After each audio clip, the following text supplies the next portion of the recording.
নমস্কার বন্ধুরা, ভক্তিমূলক কথা চ্যানেলে জানাই আপনাদের সকলকে স্বাগত। বন্ধুরা, আশা করছি ঈশ্বরের আশীর্বাদে আপনারা প্রত্যেকেই ভালো আছেন এবং সুস্থই আছেন। বন্ধুরা, সামনেই আসতে চলেছে মকর সংক্রান্তি।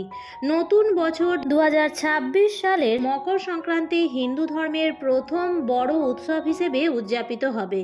যখন সূর্যদেব শনিদেবের রাশি মকর রাশিতে প্রবেশ করবেন তখনই হবে মকর সংক্রান্তি, যা হিন্দু ধর্মের সবথেকে বড় উৎসব। 2026 সালের মকর সংক্রান্তি অর্থাৎ পৌষ সংক্রান্তি কবে পালিত হবে, 14 তারিখ নাকি 15 তারিখ, জানবো আজকের এই ভিডিওতে। 2026 সালের মকর সংক্রান্তির দিন গঙ্গা স্নান এবং দানের সবথেকে ভালো সময় কখন থাকতে চলেছে এবং মকর সংক্রান্তির দিন কি কি কাজ করলে সূর্যদেব ও শনিদেবকে প্রসন্ন করে ব্যবসা ও চাকরিতে উন্নতি করতে পারবেন, এরই পাশাপাশি আমরা জানবো মকর সংক্রান্তির দিন কোন জিনিসগুলি দান করলে সূর্যদেব এবং শনিদেবকে প্রসন্ন করে জীবনে অগ্রগতি আনা যায়। এই সমস্ত কিছুই জানবো আজকের এই ভিডিওতে। এছাড়াও বন্ধুরা, এই দিন কোন খাবারগুলি অবশ্যই প্রত্যেকেরই খাওয়া উচিত, এই বিষয় নিয়েও আলোচনা করব আজকের ভিডিওতে। তাই বন্ধুরা, ভিডিওটি সম্পূর্ণ দেখুন এবং দেখার পর যদি ভালো লাগে তাহলে অবশ্যই ভিডিওটিতে একটি লাইক করবেন এবং কমেন্টসে লিখবেন জয় মা লক্ষ্মীর জয়। এবং বন্ধুরা, ভিডিওটি শেয়ার করবেন আপনাদের নিকট আত্মীয় স্বজন এবং বন্ধু বান্ধবদের সাথে। মকর সংক্রান্তি বা পৌষ সংক্রান্তি হিন্দুদের সবচেয়ে বড় ধার্মিক উৎসব। সারা ভারত জুড়ে মকর সংক্রান্তির উৎসবকে পালন করা হয়। মকর সংক্রান্তি উৎসবকে বাংলায় পালন করা হয় পৌষ পার্বণ হিসেবে। বাংলায় 12 মাসে 13 পার্বণের মধ্যে সব থেকে বড় পার্বণ হলো পৌষ পার্বণ। পৌষ পার্বণের দিন প্রত্যেকটি ঘরেই মা লক্ষ্মীকে পূজা করা হয়। মা লক্ষ্মীর স্বরূপ ধান্য লক্ষ্মীকে পূজা করা হয়। এছাড়াও নতুন চালের পায়েস, পিঠে পুলির আয়োজন করা হয়ে থাকে। মকর সংক্রান্তির দিন পবিত্র নদীতে স্নান করা এবং সূর্যদেবকে অর্ঘ্য দান করা এবং গরিব দুস্থদের অন্ন বস্ত্র দান করা অত্যন্ত পুণ্যদায়ী। এমনটা করলে সূর্যদেব ও শনিদেবের কৃপা লাভ করা যায়, তার ফলে জীবনে উন্নতি ও অগ্রগতি আসে। মকর সংক্রান্তির দিন থেকে সূর্যদেব উত্তরায়ণ শুরু করে, যা থেকে দেবতাদের দিনের সূচনা হয়। এবার জেনে নেওয়া যাক 2026 সালের অর্থাৎ 1432 বঙ্গাব্দের সংক্রান্তির পৌষ পার্বণ কবে পালন করা হচ্ছে। 2026 সালের মকর সংক্রান্তি বা পৌষ পার্বণ অনুষ্ঠিত হবে 14 জানুয়ারি 2026, বাংলার 29শে পৌষ 1432 বুধবার দিন। হিন্দু ক্যালেন্ডার অনুযায়ী সূর্যদেব ধনু রাশি থেকে মকর রাশিতে প্রবেশ করবে 14 জানুয়ারি 2026 বেলা 3:07। এই দিন মকর সংক্রান্তির দিন গঙ্গা স্নান ও দানের শুভ সময় হচ্ছে সকাল 7:07 থেকে বেলা 12টা পর্যন্ত। এই সময় গঙ্গা স্নান করা, পুজো পাঠ করা, মন্ত্র জপ করা, গরিব দুস্থদের সেবা করা, অন্ন বস্ত্র দান করা সব থেকে শুভ। এই সময় যে কোনো শুভ কাজের ফল দ্বিগুণ লাভ করতে পারবেন।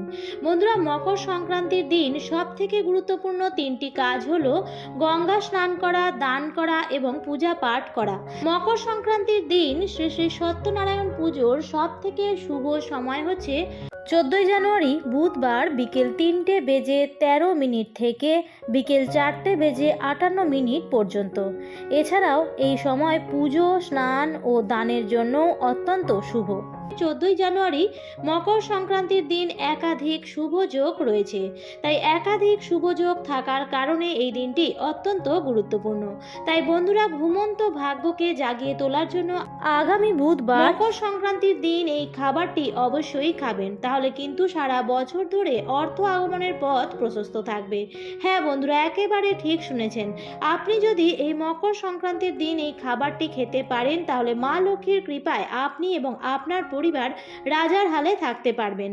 মায়ের কৃপায় সুখ, স্বাচ্ছন্দ্য, সম্পত্তি যা চাইবেন তাই পাবেন। বন্ধুরা, হিন্দু ধর্মে মকর সংক্রান্তির দিনটি যথেষ্ট পবিত্র। এই দিন সকলেই গঙ্গা স্নান করে নিজেদের সাধ্য ও সামর্থ্য অনুযায়ী দান ধ্যান করে থাকেন। তাই তাই এই দিন প্রথমেই যে কাজটি করবেন তা অবশ্যই হলো গঙ্গা স্নান করা এবং গরিব মানুষদের, দুস্থ মানুষদের দান করা। আর যদি কোনোভাবেই গঙ্গা স্নান করতে না পারেন তাহলে ঘরেই স্নানের জলে কালো তিল মিশিয়ে স্নান করবেন এবং যে পূর্ণ সময়কাল আছে সেই সময়কালের মধ্যেই স্নান করা অতি আবশ্যক। এবং তারপর শুদ্ধ বস্ত্র পরে সূর্যদেবকে জল অর্ঘ্য দান করতে হবে। একটি তামার ঘটিতে 1 ঘটি জল নিয়ে সেই জলের মধ্যে লাল চন্দন, লাল ফুল, কালো তিল ও গুড় মিশিয়ে সূর্যদেবকে অর্ঘ্য প্রদান করতে হবে। এই দিন বাড়িতে পূজা পাঠ অবশ্যই করা উচিত। এই দিন ভগবান শিব এবং ভগবান বিষ্ণু ও মাতা লক্ষ্মী দেবীর পূজা অবশ্যই করা উচিত। তাদের মন্ত্র জপ করতে হবে। এছাড়াও বন্ধুরা, মকর সংক্রান্তির দিন সূর্যদেবকে জল অর্ঘ্য নিবেদন করার পর 108 বার যদি গায়ত্রী মন্ত্র জপ করতে পারেন তাহলে আরও ভালো ফল পাওয়া যায়। এবং রোগ ব্যাধি থেকে মুক্তি পাওয়ার জন্য এই দিন ডান হাতে 1 মুঠো কালো তিল নিয়ে পরিবারের প্রত্যেক সদস্যদের মাথার ওপর অ্যান্টি ক্লকওয়াইজ 7 বার ঘুরিয়ে রাস্তায় ছুঁড়ে ফেলে দিন। এর ফলে আপনার পরিবারের সদস্যরা রোগ ব্যাধি থেকে মুক্তি পাবে। এই দিন কোনো ব্যক্তি ঘরে এলে তাকে খালি হাতে ফিরিয়ে দেবেন না। সাধ্য সামর্থ্য অনুযায়ী কিছু জিনিস অবশ্যই দেবেন। বন্ধুরা, আমরা প্রত্যেক দিনই কিছু না কিছু খাবার তৈরি করে খাই, কিন্তু এই দিন মা লক্ষ্মীকে প্রসন্ন করার জন্য আপনারা যে জিনিসই বানাবেন সেটাই ভক্তি, নিষ্ঠা ও আন্তরিকতার সাথে মাকে আগে নিবেদন করবেন। বন্ধুরা, এই দিন যদি তিল ও গুড়ের লাড্ডু ভগবানকে নিবেদন করতে পারেন তাহলে কোনোদিন জীবনে অর্থের অভাব হবে না। এবং এই তিল এবং গুড়ের লাড্ডু প্রসাদ হিসেবে তারপর আপনারা নিজেরাও গ্রহণ অবশ্যই করুন। হ্যাঁ বন্ধুরা, ঠিক একইভাবে আপনারা এই দিন যদি মা লক্ষ্মীর কাছে আখ নিবেদন করতে পারেন বা এলাচ দান করতে পারেন এবং আপনারা যদি একই সঙ্গে পদ্ম ফুলের বীজের মালা মাকে নিবেদন করতে পারেন তাহলেও কিন্তু মা লক্ষ্মী আপনার প্রতি অধিক প্রসন্ন হবেন। বন্ধুরা, এছাড়াও মকর সংক্রান্তির দিন বিভিন্ন শুভ যোগ নির্মাণ হওয়ায় বন্ধুরা এই দিনে যদি আপনারা খিচুড়ি তৈরি করে গরিব দুঃখী মানুষদের মধ্যে দান করতে পারেন তাহলে এর থেকে বড় পুণ্য আর কিছুই হতে পারে না। মকর সংক্রান্তির দিন বাড়িতে ভুলেও আমিষ আহার করবেন না। বাড়িতে চেষ্টা করবেন ঘি দিয়ে খিচুড়ি রান্না করার এবং এই খিচুড়িতে অতি অবশ্যই কালো ডাল এবং মুগ কলাই ব্যবহার করবেন। বন্ধুরা, নিজেদের জীবনের মুক্তির জন্য এবং জীবনের সুখ শান্তি সমৃদ্ধির জন্য এবং মা লক্ষ্মীর আশীর্বাদ পাওয়ার জন্য যাতে পুরো বছর মায়ের কৃপায় সুখ শান্তি বজায় থাকে এবং কোনোভাবেই অর্থ সংকট বা দুঃখ কষ্ট পরিবারের সদস্যদের এবং আমাদের জীবনে যাতে না আসে তার জন্য এই দিন প্রত্যেকেই সাধ্য সামর্থ্য অনুযায়ী কিছু না কিছু দান অবশ্যই করবেন। শাস্ত্র অনুযায়ী যদি মকর সংক্রান্তির দিন কেউ কিছু দান করে তাহলে সেই দানের ফল কখনো বিফলে যায় না। বন্ধুরা, জীবনের সুখ শান্তি এবং সমৃদ্ধির জন্য এবং মা লক্ষ্মীকে নিজের ঘরে স্থায়ীভাবে বসবাস করানোর জন্য গুড় এবং তিলের তৈরি কোনো খাবার ভগবানকে অবশ্যই নিবেদন করুন এবং অবশ্যই সেটি প্রসাদ হিসেবে এই দিন নিজেরাও গ্রহণ করুন। বন্ধুরা, মকর সংক্রান্তির দিন দান করার ক্ষেত্রে বিশেষভাবে খেয়াল রাখবেন বস্ত্রের মধ্যে কালো রঙের কাপড় দান করবেন না। হলুদ রঙের কাপড় দান করাকে শুভ বলে মনে করা হয়, কিন্তু কালো রঙের কাপড় দান করলে খারাপ ফল হতে পারে। এছাড়াও মকর সংক্রান্তির দিন তেল দান করা উচিত নয়। এমনটা করলে শরীর স্বাস্থ্যের সমস্যা দেখা দিতে পারে। এই দিন আপনারা খাদ্যবস্তু যেমন চাল, ডাল, গম, সবজি এইসব দান করাকে শুভ বলে মনে করা হয়। এর ফলে সংসারে সুখ সমৃদ্ধি বাড়ে।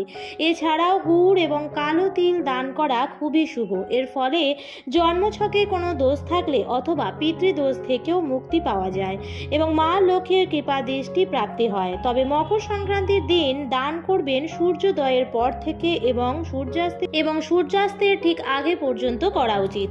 আমার আজকের ভিডিওটি এই পর্যন্তই। ভিডিওটি দেখে যদি ভালো লাগে তাহলে অবশ্যই লাইক, কমেন্ট এবং শেয়ার করতে ভুলবেন না। এবং আপনি যদি এই চ্যানেলে নতুন হয়ে থাকেন তাহলে অবশ্যই চ্যানেলটিকে সাবস্ক্রাইব করে পাশে থাকা বেল আইকনটির অল লেখাটিতে ক্লিক করে দেবেন যাতে সবার প্রথমেই আমার ভিডিও নোটিফিকেশন আপনার কাছে পৌঁছে যায়। আবার দেখা হবে পরবর্তী নতুন কোনো ভিডিওতে। ভালো থাকবেন, সুস্থ থাকবেন। ধন্যবাদ।